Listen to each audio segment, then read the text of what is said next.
You don't notice the metallic smell of copper until it's already drying on your hands. We navigate our daily routines projecting safety onto familiar faces, trusting the matching uniforms of the people handing us a clipboard. That naive assumption is exactly what gets you killed. Midday sun bakes the cracked gravel along the Blackwood Farmlands access road. Heat waves distort the distant tree line, making the rusted chain-link fence bordering the Catfish Reservoir look like it is vibrating in place. The ambient temperature hovers near 95 degrees. No breeze disturbs the stagnant, algae-choked water. Only the low, relentless hum of green bottleflies breaks the oppressive silence. A local property owner steps out of his battered pickup truck to inspect a collapsed fence post. Work boots crunch heavily against the dry earth. He kicks a faded beer can into the tall weeds. Sweat stings the corners of his eyes, blurring his vision momentarily. As he descends the steep dirt embankment toward the water's edge, a sudden wave of odour hits him. It isn't the familiar, swampy stench of a dead carp baking on the mudflats. This scent carries a heavy, sickly sweet rot, layered beneath the sharp, unmistakable bite of raw iron.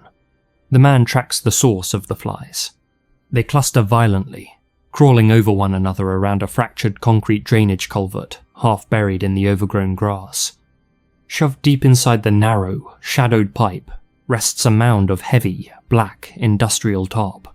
The thick plastic isn't merely discarded construction debris. It wraps tightly, bound by the rigid, awkward shape of the mass hidden beneath it. A single white athletic shoe protrudes from the folds.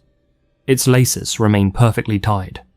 The foot rests at an impossible, broken angle against the jagged cement casing. 5 hours earlier, that same white shoe pressed firmly against the accelerator of a navy blue Toyota sedan. July 23rd began with the repetitive, grinding rhythm of a working-class morning. 29-year-old Tess Harper sat behind her steering wheel, sipping bitter gas station coffee from a dented styrofoam cup. She clicked the heater on for a brief second, chasing away the lingering dawn chill, before sorting through a stack of dog-eared delivery waybills scattered across her passenger seat. Tess operated as an independent route driver for a regional courier service. Co-workers recognized her for an aggressive, unyielding punctuality. Her early routine operated like a clockwork mechanism, built on scanning barcodes, organizing heavy parcels, and securing the company's cash intake. At precisely 9:15 a.m., she pushed through the heavy glass security doors of the county bank branch. Air conditioning blasted her flushed face as she stepped up to the teller window. Minutes later, the young woman walked back out into the escalating summer heat, gripping a bulky green canvas deposit bag containing $15,000 in COD collections. She tossed the currency pouch onto the worn upholstery, right next to her daily manifests. Keys jingled loudly as the ignition turned over. Tess checked her rearview mirror, shifted the gear selector into drive, and pulled out onto the paved highway. The dashboard radio hummed a low, static-laced tune. A blue company lanyard hung around her neck, displaying the plastic ID badge she believed made her part of a secure team. The driver navigated the morning traffic entirely blind to the crosshairs painted squarely on her back. The predator tracking her exact coordinates wasn't a random drifter lurking in an alleyway. He carried the exact same corporate ID badge tucked inside his pocket. Back at the reservoir edge, the property owner gags. Hot bile rises sharply in his throat, burning the lining of his esophagus. He takes a shaky, uncoordinated step backward. Mud slicks the soles of his boots, causing him to stumble. A sudden gust of wind shifts the loose edge of the black tarp, exposing a sliver of pale, rigid skin, marred by deep, purple lividity, pooling at the lowest extremities. The old man drops his steel wrench. Metal clangs harshly against a buried rock. He scrambles blindly up the dirt incline, tearing his denim jeans on a stray wire, fumbling frantically for the cellular phone buried deep in his pocket. The repetitive click-clack of a cheap plastic ballpoint pen drowns out the rattling dashboard of the white Ford Ranger. 25-year-old Derek Vance stares blindly at a smudged corporate ledger resting on his steering wheel. Red ink bleeds deeply into the thin paper, outlining a catastrophic financial sinkhole. $5,000 short in April, $9,000 by June. Now, the missing COD collections total a staggering $15,000. Regional managers do not forgive systemic theft. Audits mean termination, followed immediately by handcuffs. 6 months prior, Vance wore the uniform of the United States Army. He thrived under the crushing weight of absolute structure. Superiors dictated when to wake, what to consume, and where to aim. Discharged and dumped back into the sprawling, disconnected expanse of the civilian Midwest. That rigid framework evaporated overnight. Without orders, his daily routine decayed into a slurry of missed rent payments, late-night gambling, and crushing isolation. The transition from soldier to delivery driver left him entirely hollow. He navigated his rural routes like a ghost, eyes sunken, skin pale beneath the harsh fluorescent bulbs of the sorting facility. This impending act of violence lacked the chaotic heat of a crime of passion. No romantic obsession drove him to the edge. No drug-induced paranoia painted demons on his bedroom walls. It boiled down to cold, calculated survival mathematics. Derek needed a sudden influx of unrecorded cash to erase his deficit. Tess Harper handled the morning bank run. Therefore, Tess had to cease existing. The psychological leap from colleague to target requires a profound mechanical detachment. When Vance watched her laugh with the dispatchers on the loading dock, he actively unsaw her humanity. He erased the woman who remembered everyone's coffee orders. In his deteriorating mind, she morphed into a purely logistical obstacle, a fleshy transport mechanism for a green canvas bag. He evaluated the landscape of his intended strike with clinical pragmatism. Robbing a local gas station involved security cameras, armed clerks, and exploding die packs. An ambush on a random commuter carried entirely too many unpredictable variables. But a co-worker? The perceived risk plummeted to zero. They shared radio frequencies. They operated under the exact same corporate umbrella. That blue company lanyard wasn't just an identification badge. It served as an invisible leash of absolute trust. If a fellow driver radioed for emergency assistance on a desolate stretch of county road, standard operating procedure dictated an immediate response. She wouldn't lock her doors upon approach. She wouldn't reach for pepper spray. She would roll down her window with a concerned smile. He deliberately weaponized her inherent decency. The instrument of this subtraction was not a registered firearm. Gunfire echoes across open farmland, drawing unwanted 911 calls from distant neighbors. Instead, a 6-inch, fixed-blade hunting knife sat wedged tight between the ranger's center console and the driver's seat. The textured, rubberized grip rubbed quietly against the synthetic fabric of his uniform trousers. Every time Vance reached down to shift the transmission into gear, his knuckles grazed the rigid Kydex sheath. The subtle vibration of the engine transferred directly into the blade. A constant, physical hum reminding him of the moral threshold he was actively choosing to cross. Morning sunlight baked the asphalt of the bank parking lot. Vance sat idling near the exit ramp, the Ford's exhaust sputtering a rhythm of burned oil and mechanical neglect. Through the dusty windshield, he watched Tess walk out through the glass double doors, her hand tightly gripping the heavy deposit pouch. He reached for the two-way radio, clipped to his sun visor. The coiled black cord stretched, pulling taut against the plastic housing. He pressed the thick rubber transmission button. Static hissed sharply into the cramped cabin. The trap was set, requiring only a single fabricated emergency to spring it. The lingering horror isn't that a monster was waiting in the woods. It is that the monster was on the payroll, casually asking for a favor. Static crackles from the sun-baked dashboard speaker, a sharp, electric hiss cutting through the sweltering cab. 4 hours before he pressed that transmission button, Derek Vance was already hunting. His beat-up Ford Ranger idled at the mouth of Blackwood farmlands, the engine block radiating waves of raw heat. Fine. White gravel dust coated the windshield wipers like bone ash. He wasn't delivering parcels today. The ex-soldier was engineering a slaughter. Heavy work boots pressed down on the accelerator. The truck crawled down the access road at a grueling 5 miles an hour. Vance leaned out the window, eyes scanning the overgrown brush lining the perimeter. Farmhouses were non-existent. Cross-traffic equaled 0. Just acres of stagnant water and towering, rot-blackened oaks remained. He mapped out the topography with military precision. A sharp bend in the dirt path offered a natural visual block from the main highway. Absolute isolation blanketed the zone. The driver killed the ignition and stepped out into the crushing humidity. Cicadas screamed in a deafening, mechanical drone. Boot leather kicked a loose rock toward the half-buried concrete drainage pipe. A pragmatic calculation formed behind his empty stare. This was the kill box. Arrogance breeds fatal oversights. While the predator calculated blind angles and ditch depths, he neglected to look up. Bolted 15 feet high on a corroded utility pole, a plastic, weather-beaten box sat perfectly concealed against the rough bark of a dying pine.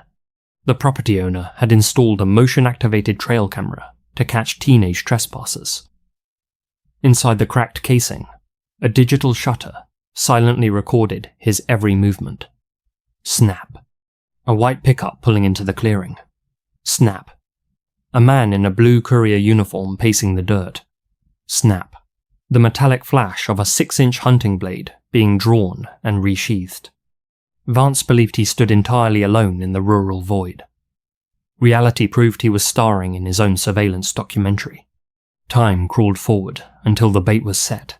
At 9:28 a.m., the radio resting on Tess Harper's passenger seat buzzed violently. A voice disguised by fake distress flooded the small Toyota cab. The transmission claimed a blown radiator on the Blackwood cutoff. Assistance, or at least a ride back to the sorting facility, was urgently requested. Furthermore, the caller deliberately highlighted being stranded with high-value freight. Tess didn't hesitate. Her fingers, faintly smudged with the black ink of carbon waybills, gripped the steering wheel and cranked it hard to the right. Tires squealed briefly against the heated asphalt as she abandoned the safety of her established route. The sedan plunged into the heavy shadow of the tree line. Sunlight vanished, swallowed instantly by the dense canopy overhead. Dust plumed behind her rear bumper, hovering in the stale oxygen like a ghost. She reached across the console, securing the bulky canvas deposit bag with one hand, while navigating the rutted path with the other. A mile ahead, the white Ford Ranger sat perfectly perpendicular, blocking the narrow dirt road. Derek leaned casually against the rusted tailgate. His knuckles remained tucked deep into his trouser pockets. The man offered no friendly wave. No movement disturbed his rigid, expectant posture. A colleague simply waited for the delivery to arrive. The metallic click of a seatbelt unspooling echoes through the stagnant woodland heat like a snapped guitar string. Tess Harper pushes the driver's side door of her Toyota open, a single bead of sweat already tracing the curve of her jaw. Fine white dust immediately coats the tips of her work shoes as they meet the rutted gravel. Ahead, the dented Ford Ranger blocks the path entirely, its overtaxed engine ticking as the metal cools. Derek Vance remains leaned casually against the rusted tailgate. His posture is entirely devoid of distress. Zero raised hood.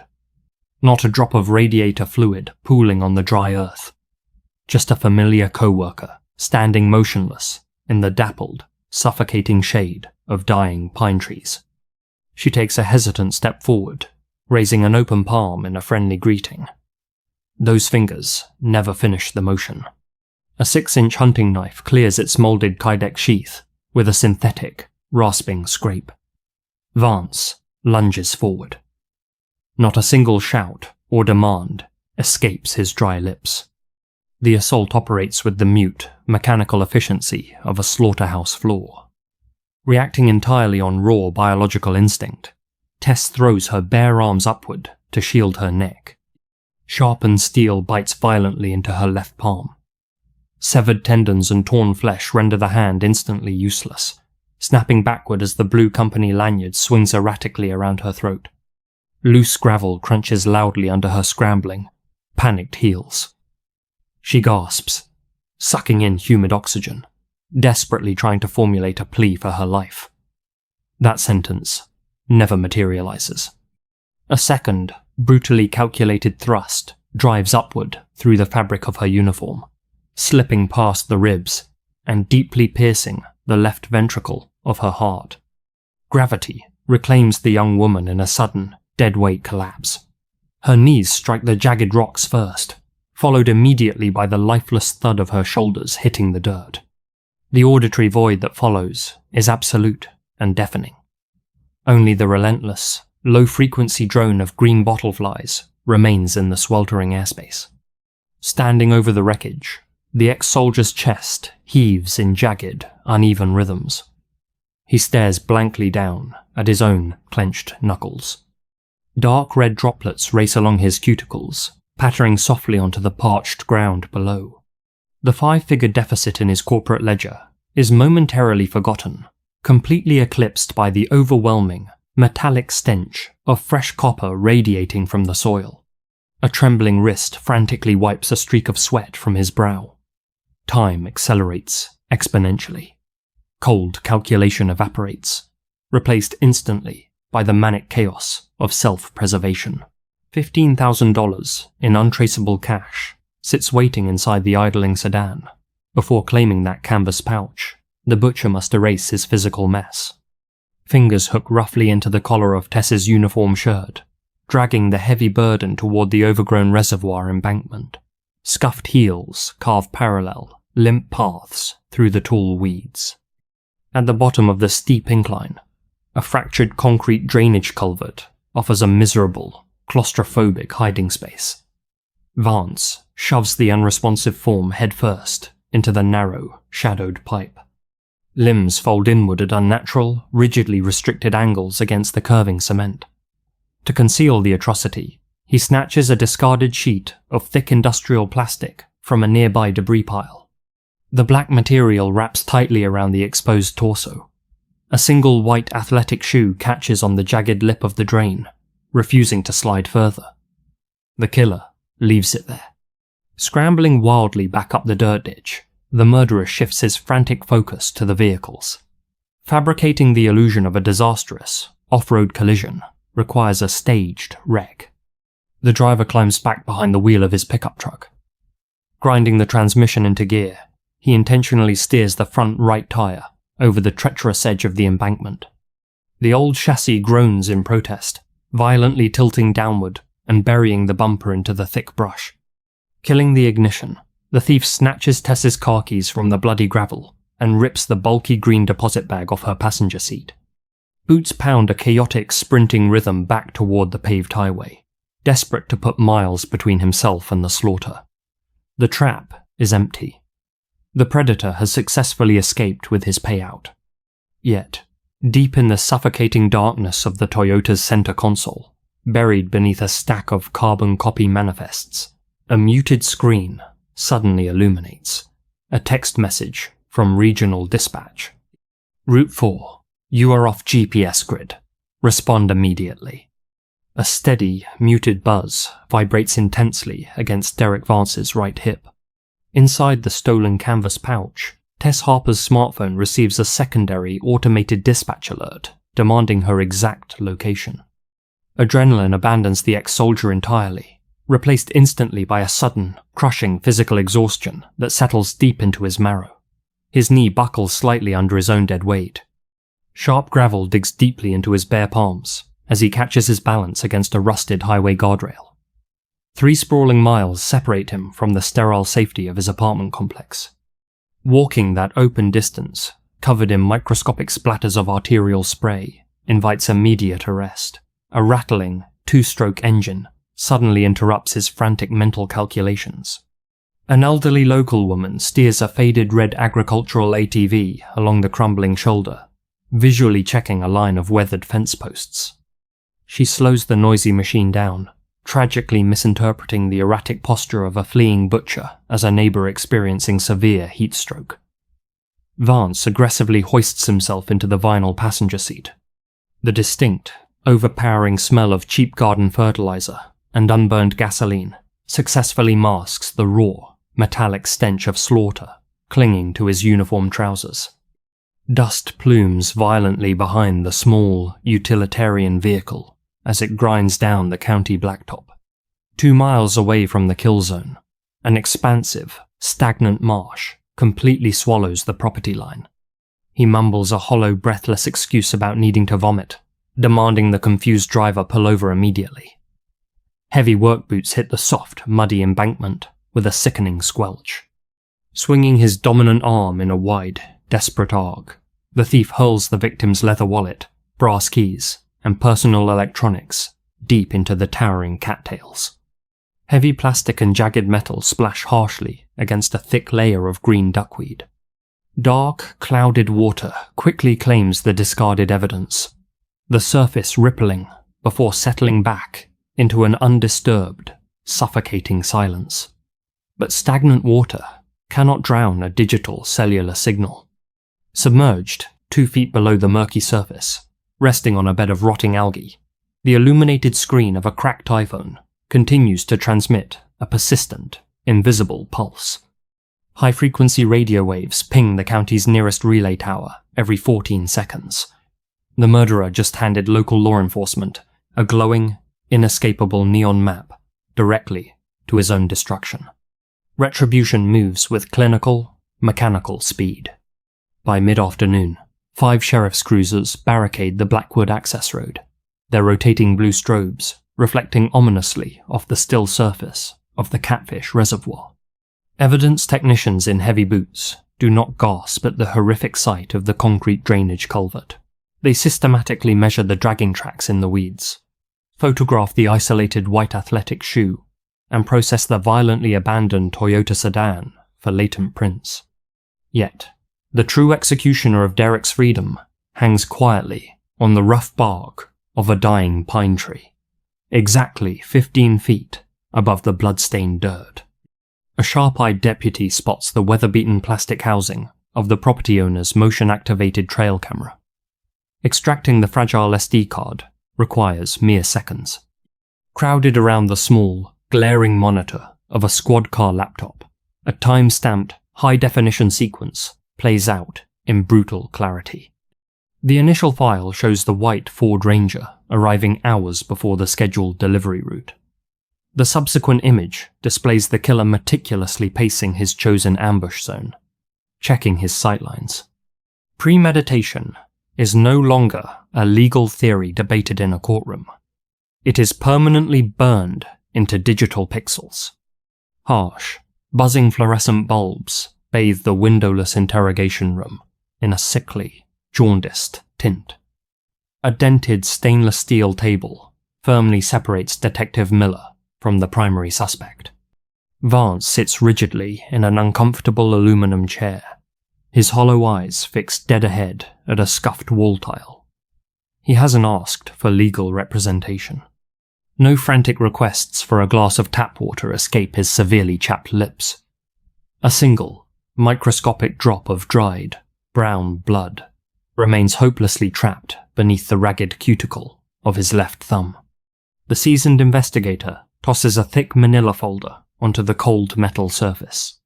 Glossy, high-resolution crime scene photographs slide out a badly parked pickup truck, a rubber-gripped hunting knife, a broken young woman shoved violently into a pipe. There is no brilliant mastermind sitting across from the Tim Badge, no complex supervillain manipulating the media narrative. Just a financially ruined 25-year-old coward who traded a trusting human life for $15,000 he never even got the chance to spend. The stolen green deposit bag currently rests quietly on an evidence rack down the hall, the heavy brass zipper completely untouched. Miller leans forward, inhaling the sharp, sour scent of the suspect's silent panic. You know the true nightmare of this case, Derek? The detective slowly taps the photograph of the victim's open, lifeless eyes. She wasn't looking at a monster when she bled out in the gravel. She was looking at a friend.